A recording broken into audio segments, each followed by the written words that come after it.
Sipod na pasaran, ti epekto ti oil crisis iti Pagilian, naapektaran dagiti Manalon, gaputa marigatan da amang ibiyahe kadagiti produktuda. No pay kasta upat, uno nasurok upat aribo asako ti irik ti ginatang, ti National Food Authority Kalinga Satellite Office kadakwada. Kinuna ti NFA asipod ni mato ti buying price para iti clean and dry nga irik, manipod iti 23 pesos agingga 26 pesos, imado dagiti Manalon ang nagilako iti produktuda iti nasaong opisina.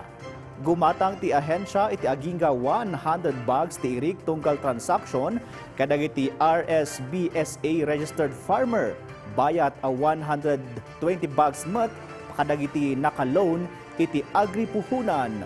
Support na rito ay kadagiti Manalon, kabayatan ti panagani kan makatulong amang balanse iti ngumat nga to a gastos iti panagtalon. Iti agdama, dumanon iti 46,000 bags ti nakadulin a bagas, kan 59,000 bags met ti nakadulin nga irik iti bodega ti NFA. Para iti kanayunan a detalye, kontakan laang ti NFA Kalinga Office, uno sumarungkar iti kaasitgan nga NFA Office.